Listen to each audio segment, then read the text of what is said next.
Nós sabemos que as variáveis termodinâmicas é a pressão, temperatura, volume e composição. Nós trabalhamos isso de maneira que, sabendo três variáveis, a quarta é fixa. Então, nós podemos escrever a energia interna em função das variáveis termodinâmicas que nós conhecemos, como volume, temperatura, pressão e composição.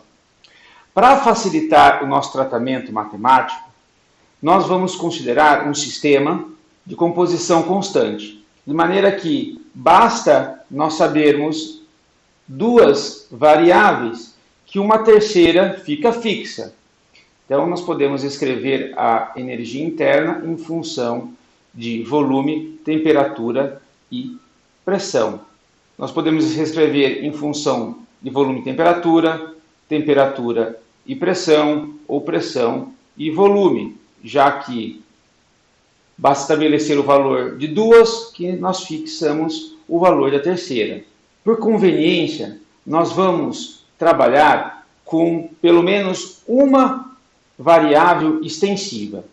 Então, nós vamos escolher o seguinte: escrever a energia interna em função de volume e temperatura. Essa aqui é a abordagem de uma expressão geral puramente matemática, considerando as variáveis termodinâmicas.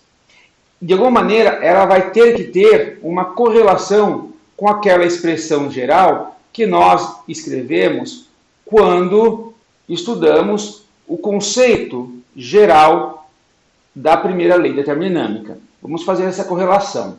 Como que se escreve matematicamente uma função de duas variáveis? Ela é representada por uma superfície, não apenas uma curva.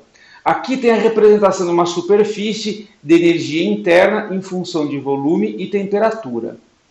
Qualquer ponto descrito nessa superfície, nós podemos escrever em função das suas derivadas parciais. Então, nós temos que qualquer valor, qualquer variação pequena e infinitesimal de energia interna, em função do volume, a temperatura constante, mais a variação da energia interna em função da temperatura a volume constante. Essa abordagem matemática de uma função de estado, uma diferencial exata, em função de duas variáveis dinâmicas, será constante no nosso estudo de termodinâmica.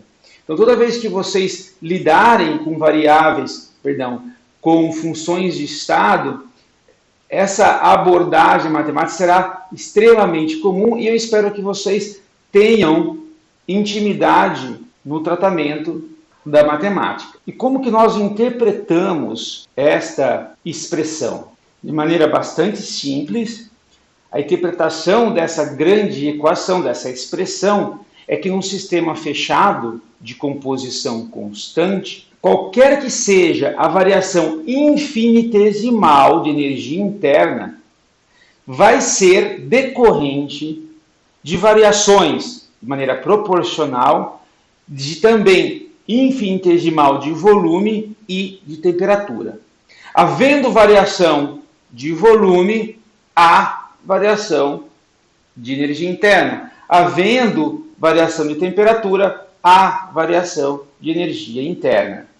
Os coeficientes de proporcionalidade, que está aqui entre parênteses, esses coeficientes de proporcionalidade que correlacionam a energia interna a volume, a energia interna à temperatura, são duas derivadas parciais que vão ter grande importância no nosso estudo de termodinâmica. É importante que vocês olhem para essas derivadas parciais, esses coeficientes, que aqui dentro é representado como du, dv e du, dt a volume constante, como uma interpretação física mesmo, né? E como uma taxa de variação. Isso é muito importante que vocês tenham claro com vocês. Porém, muitas vezes, a observação dessa taxa de variação de energia interna com volume ou qualquer outra taxa de variação que significa esses coeficientes, às vezes não é muito fácil ou muito evidente. E assim nós vamos começar a estudar ou observar, ou tentar compreender o que significa cada um desses coeficientes aqui presentes e correlacionar com aquilo que nós enunciamos como a expressão geral da primeira lei termodinâmica. Vamos fazer a nossa primeira análise para um processo onde não há variação de volume.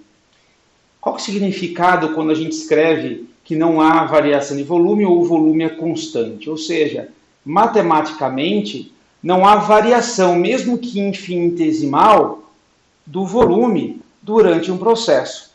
Lembre-se que nós escrevemos que a energia interna pode ser descrita matematicamente em função do volume e da temperatura.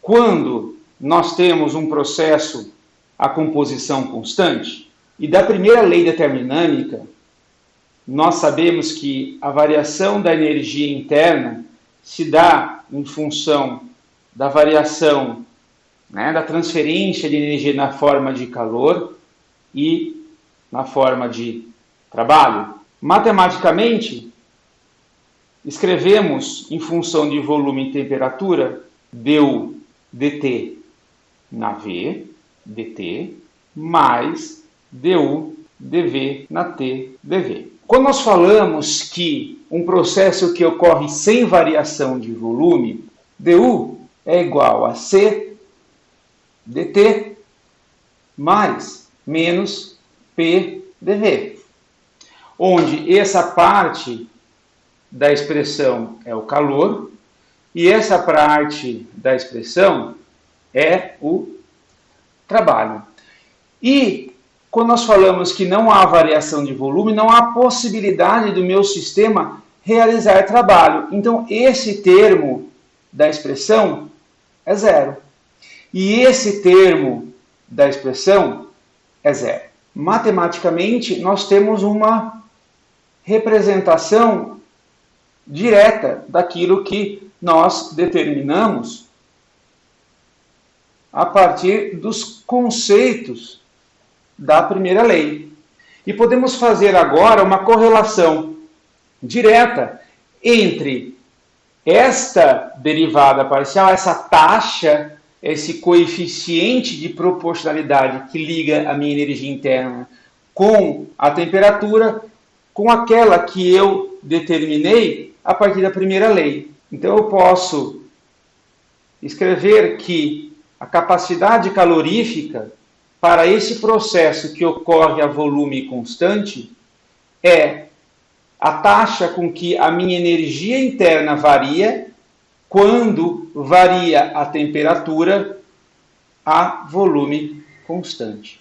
Note que esta capacidade calorífica, ela é especial, ela tem uma característica especial, ela tem essa igualdade só e somente só quando o volume é mantido constante.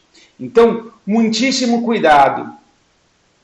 Essa quantidade ou essa taxa com que a capacidade calorífica é representada, ela traz uma característica específica, que é a volume constante. Nós vamos ver também que existe uma outra possibilidade. Variar a energia interna mantendo uma outra variável termodinâmica constante, a pressão. Mas vamos lá. Qual que é a representação disso? Para um processo a volume constante, aquele gráfico que nós vimos que é uma superfície, ele pode ser representado em função agora um gráfico cartesiano de duas variáveis, energia e temperatura, já que o volume foi mantido constante. E se nós considerarmos a função de como a minha energia interna varia, a taxa com que ela varia se dá com a derivada. Nós podemos escrever também agora o calor em função desta taxa de variação da energia interna como com a temperatura. o calor como sendo du dt na V dt. Este calor é um calor que leva consigo uma característica do processo. O que é? O volume. Então é muito importante vocês colocarem quais as características que correu o processo. Lembra-se que calor e trabalho é uma diferencial inexata. Então deve trazer a descrição de como foi feito a transformação do meu sistema. Outra consequência é que a volume constante, du, é igual a dq, já que este termo aqui, ele é nulo. Então, du é igual a cv vezes dt. Essa é uma outra consequência matemática de como nós fazemos a avaliação. Tanto esta equação quanto esta equação, ambas estão representadas na forma diferencial. Nós podemos muito bem calcular o valor integral ou a variação durante um processo. Δu, por exemplo, é escrito como a integral entre T1 e T2 vezes a capacidade calorífica volume constante vezes dt. Se nós soubermos como a capacidade calorífica se modifica em função da temperatura, nós sabemos então calcular o ΔU. Ou para capacidade calorífica constante, ou seja, independente da temperatura, nós podemos tirar da equação e transformar como ΔU é igual a CV vezes ΔT. Quando nós escrevemos a energia interna em função das suas variáveis termodinâmicas, como temperatura e volume, nós vimos que o coeficiente de proporcionalidade que relaciona entre estas variáveis, uma delas foi definida, que a gente deu o nome de capacidade calorífica volume constante, que é o que relaciona a energia interna com a temperatura. Porém, a outra constante de proporcionalidade, a outra taxa de relação entre energia com volume, não foi definida, já que para a definição de CV, da capacidade calorífica, nós propusemos um exercício onde não haveria trabalho de expansão durante o processo, de forma que esse termo aqui foi considerado nulo. No entanto, nós acabamos não trabalhando ou identificando essa derivada, essa taxa de du/dv. Mas é importante que nós voltemos os nossos olhares agora para essa taxa, para essa constante de proporcionalidade. O mais interessante ainda é que nós busquemos formas de fazer uma interpretação com quantidades que sejam mensuráveis. Entanto, esta interpretação não é tão trivial, mas merece mesmo assim a nossa atenção. Para gases, isso pode ser realizado, pelo menos em princípio, através de uma experiência proposta por Joule. O que o Joule pensou? Ele imaginou um sistema que constitui de dois compartimentos. Vamos colocar o nome do compartimento A e o compartimento B. Esses dois compartimentos estão imersos dentro de um banho térmico que está em constante agitação, de maneira que o equilíbrio que ocorra entre meu sistema e o banho seja mais rápido possível. E dentro de um dos compartimentos, ele coloca gás. Ele preenche com certo gás. No outro compartimento, ele faz vácuo. Ou seja, não tem nada ali dentro. O que acontece? A ideia é que, num primeiro momento, a torneira esteja totalmente fechada. E o experimento se inicia no momento que se abre essa torneira. Ao abrir essa torneira, o gás ele vai se expandir e preencher ambos os recipientes, o A e o B. Então, após um certo tempo, vai haver um equilíbrio e vai ter gás em ambos os compartimentos após a abertura dessa torneirinha. Dado um tempo para atingir o equilíbrio térmico entre o meu banho e esse meu sistema que contém gás, mede-se a temperatura. Ou seja, foi feito um processo que houve a variação de volume e mede-se a temperatura para saber o que aconteceu. Agora cabe a gente interpretar esse experimento. Para começar, não há produção de trabalho nas vizinhanças. Por quê? Lembremos que quando não há resistência de mover uma massa, não há trabalho. Nesse caso, a expansão é contra uma força oposta nula, de maneira que o trabalho durante o processo ele é nulo. De forma que, para esse experimento de expansão do gás contra uma força oposta, dU é igual a dQ, já que não há trabalho. Então basta nós sabermos dQ. O que o Joule viu é que após a abertura da válvula não houve variação de temperatura. Não havendo variação de temperatura, não há variação, não há fluxo de calor entre meu sistema e as vizinhanças, de forma que o dQ é igual a zero. O que resulta que não houve variação de energia. dU também é igual a zero para esse processo.